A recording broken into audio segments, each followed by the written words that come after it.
Det, som gjorde Stephen Covey, som skrev den her bog for over 30 år siden, som udmærkede ham, og som nu har gjort, at den har solgt i over 40 millioner eksemplarer worldwide, har jo gjort, at han i virkeligheden var i stand til at tage nogle mere universelle principper, som kan måske være svære at tilgå.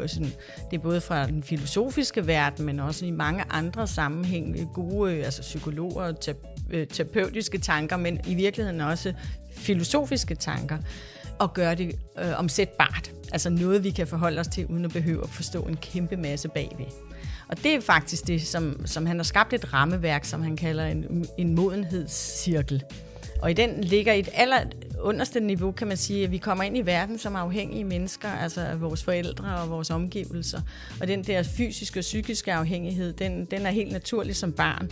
Men som vi vokser op, kan vi nogle gange blive holdt fast i, at vi stadigvæk er meget afhængige af andre. Altså nogen skal sørge for, at jeg har det godt, og nogen skal rose mig for, at jeg har en god dag, eller nogen skal gøre noget. Og den der afhængighed, den snakker vi lidt om, at den usunde afhængighed. Så de første 3 vaner handler i virkeligheden om at flytte sig fra en usund afhængighed til en uafhængighed.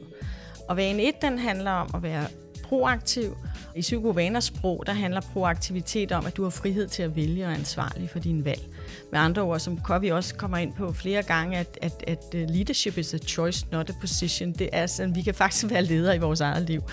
Så når vi går ind og arbejder med vane 1, så handler det rigtig meget om, at jeg forholder mig til, hvordan jeg reagerer på ting. Altså jeg kan reagere proaktivt eller reaktivt, og det kommer til udtryk både i mit sprog og min måde at tilgå ting, og hvad jeg dømmer omverdenen til, at nogen burde have gjort det her, eller andre skulle have gjort det her, eller det var min chef, der skulle have været på kursus i stedet for mig.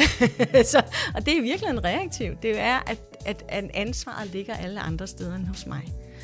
Og det er jo en ret stor vane at tage fat i, bare som udgangspunkt, at jeg har frihed til at vælge og ansvarlig for min valg hver dag, jeg vågner op. Og der er forskellige modeller inde i den. Men hvis vi ligesom tager billedet af, at man har friheden til at sætte sig i førersædet af sit eget liv, og dermed går vi over i vane 2, der handler om, hvor vil jeg så sætte retningen. Altså vane 2 hedder begynd med slutningen, og på engelsk begin with the end in mind. Og jeg kan godt lide det der at have slutningen for øje. Og det er i alting, vi gør. Det kan være i det møde, vi går ind i, den dag, jeg går ind i, men i bogen og i det, vi underviser i psykovaner, der sætter vi faktisk også muligheden op for, at vi kan begynde at forholde os lidt til vores eget liv. Hvad er det for nogle underliggende værdier, jeg er styret af? Hvad er det for nogle roller, jeg har i mit liv? Hvad er det for et aftryk, jeg egentlig gerne vil sætte i mit liv? Bogen starter sådan lidt voldsomt med, at man kommer til sin egen begravelse, men det at forholde sig til sit liv, er det ikke bare, du ved, lige pludselig så er det jo gået.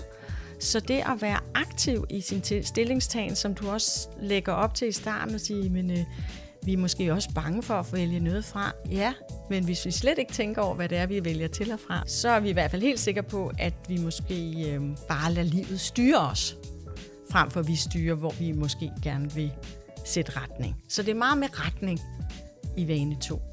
Og når vi så har sat os i førersædet, og vi har sat GPS'en eller retningen for, hvor vi vil hen, så er der at eksekvere, altså faktisk få det til at ske. Og vane 3 er sådan en meget handlingsorienteret vane, der handler om at gøre det første først. Hvordan prioriterer du din dag, din uge, dit måned, dit år, men også hvordan prioriterer du at bruge din energi og dig selv. Og der er virkelig nogle stærke modeller i den vane, der handler meget om, at jeg er drevet af bare at arbejde inden for det, der haster og er vigtigt lige nu her, eller har jeg en mulighed for at tilrettelægge mine arbejdsopgaver eller min dag og min uge ud fra, hvad er det, jeg egentlig gerne vil have effekt på? Hvad er det, jeg egentlig gerne vil styre efter?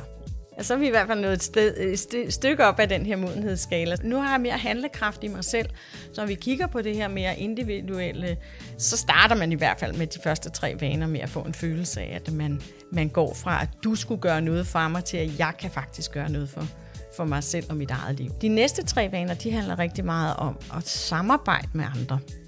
Hvordan bliver vi mere i stand til at få ting til at ske i den kontekst, vi indgår i? Vi alle sammen indgår jo i en eller anden, både familiært eller arbejdsmæssigt i sammenhæng med andre. Den 4. vane, der hedder tænk win-win, kræver, at der faktisk der er noget i det for os begge to. Hvis vi skal have en langvarig relation, så skulle vi rigtig gerne stå med noget hver især. Gode, sunde relationer er baseret på win-win. Det er tankegangen bag det. Det er måden at tilgå relationer.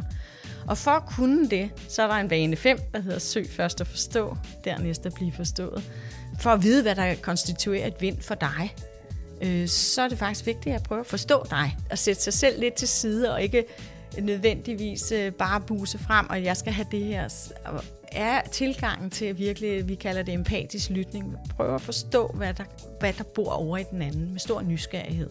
Ikke nødvendigvis, fordi vi skal være enige, men bare fordi jeg skal i hvert fald tilnærme dig, for at forstå, hvor du kommer fra. Det er meget empatisk lytning, der netop handler om, at jeg sidder ikke og samtaler med dig for at forberede mit svar, men jeg lytter for at forstå.